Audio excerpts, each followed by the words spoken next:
Hello, and welcome to the Autistic Commando channel. I'm your host, Sean Hupel, aka Autistic Commando, and let's talk about confidence. You see, confidence and intelligence, they go hand in hand. Same way that fear and intelligence go hand in hand. Let's say you're in a fearful state, you're in fight or flight. What your body is doing is it's spiking you with cortisol, adrenaline, getting you ready to run or fight. That diminishes, for example, your kidneys aren't going to be working as much, or your liver is not going to be working as much. If you have to run, you can't be using the bathroom. And the same thing happens with stress. Stress is when people often find themselves, I guess, mentally assaulted, if you will. When we hold confidence, that's when we walk into something and we see it, we do it, we get it done. When we are stressed out or when we're underconfident, insecure about this thing, maybe we're worried about what somebody's going to look at, we're worried about what we're going to say by accident. Those things inhibit our ability to properly handle the situation because our mind is over here thinking about other people, thinking about the outcome, instead of just living in the moment and tackling whatever challenge comes. The way this affects intelligence, when you are diverting your mind to the worry of this, the worry of that, number one, you are spiking your body with cortisol, possibly adrenaline, possibly other chemicals and hormones. It directly changes how your brain is working at that time. Being underconfident, once you start to second guess yourself, there's a thing called the placebo effect.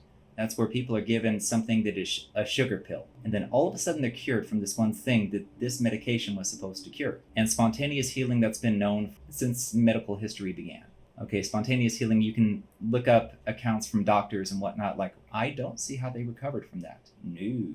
And that's because your mind has so much power over your body, over your being, over what you're doing that day. Your mind is your greatest weapon, but also the greatest hindrance to accomplishing your goals. I've been guilty of that. Like, I've absolutely fallen into these different traps that lock your mind into a place of insecurity where you're second guessing yourself all the time. I've lived that way, where you're looking over your shoulder just to make sure that nobody's going to be saying anything bad about you or demeaning you or putting you through a guilt trip. Like, it's intense when you're in those cycles and you're around those kind of people. It's really, really intense. It's a very difficult thing to get out of. When it comes to confidence, we have what's called imposter syndrome, where we don't, like autistic people especially, ADHD people definitely. Imposter syndrome is where you've trained, you've done, and then the moment comes to shine and I don't think I can do this. And that's not a moment you want to be in. When you're in those moments, you want to be active, you want to be engaged. You want to be the person that is going to get that job done that you've learned how to do. And again, I am absolutely guilty of it because I put other people before myself. It can also be a detriment when you don't take care of yourself. It's the same way that when air masks go down, you should be breathing yours before you help anybody else, because if you pass out, ain't nobody going to be helping you or them. It's a strong thing to consider that you have to take care of your center person, which means maintaining your confidence.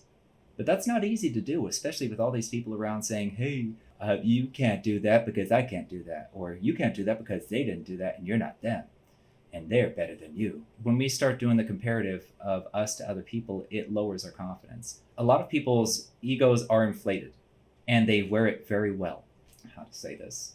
These are social media influencers that live off of the fame. And then you have genuine ones that just might be misguided in their teaching of others and will end up bringing somebody down that they really shouldn't be bringing down.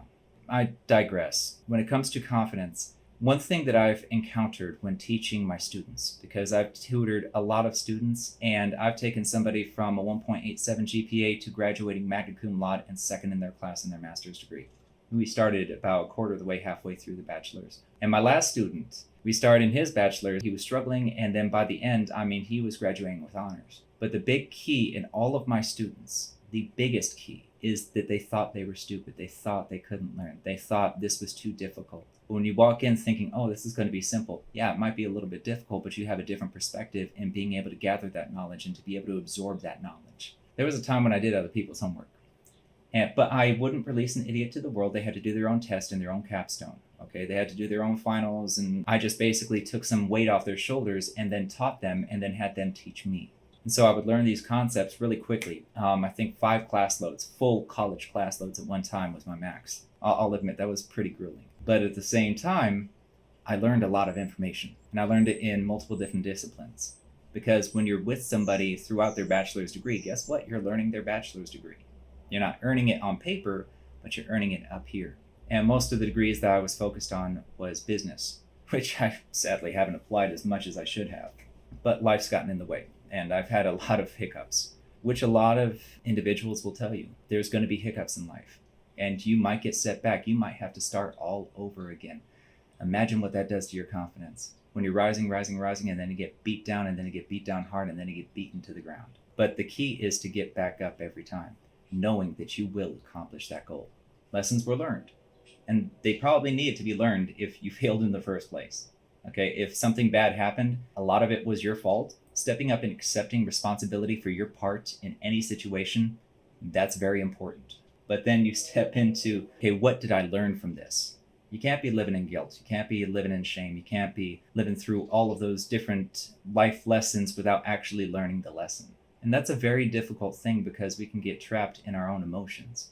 But to be emotionless, I mean, that's a sociopath. That's a narcissist. That's somebody that most people don't want to be because those people are not happy. I don't know a narcissist that's happy, and I know several. I don't know a sociopath that's truly happy, and I know several, and I have known many. But the end all be all is when you learn how to do something, trust yourself.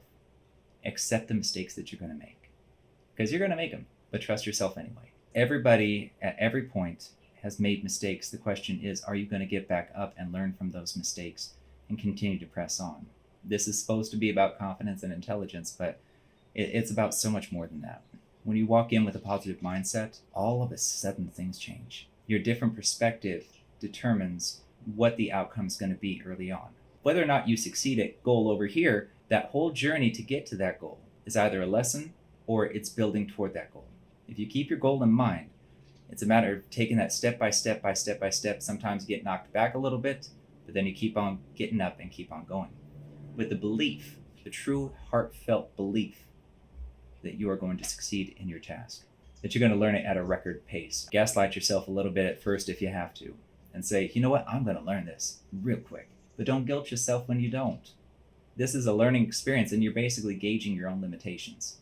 But you've got to test those limits to learn how quickly can I learn. Turn it into a game if you can. Challenge yourself. Playing the same game, it gets boring. I know this because I play the same game over and over again. It's called BroForce. It's fun, but at the same time, it's overall boring. And so you've got to turn that into a more challenging game. Okay, how fast can I run this? How hard can I do this? You've got to change up the dynamics of what you're playing at. So you've got your goal over here. You've got to change up how you're going after that goal in order to allow your intelligence to set in so that you can be observant and be aware of the situations going on around you and learn those lessons that need to be learned. To not do this is to basically fall into fallacy. It's to fall into traps of not feeling good enough, not feeling like you're capable enough. I know those traps very intimately. The best way to walk into a new situation is to believe that you can, and then to take the necessary steps. Don't get cocky, but take the necessary steps in order to progress to that goal. This kind of went off the rails a little bit, but it's also a very good message, especially for autistic and ADHD individuals. Keep your goal in mind, but also remember, you are worth more than what other people tell you are worth. You are worth more. If you feel you can do something, do it. If you make a mistake along the way, you learn what not to do, or you learn what was working over here, how can I make it work better? Your perspective is what's going to shape the outcome of what you're attempting. Anywho, like and subscribe down below. I'm going to bring you some more autism and ADHD specific content pretty soon. And I thought that this message was very valuable. Catch you next time.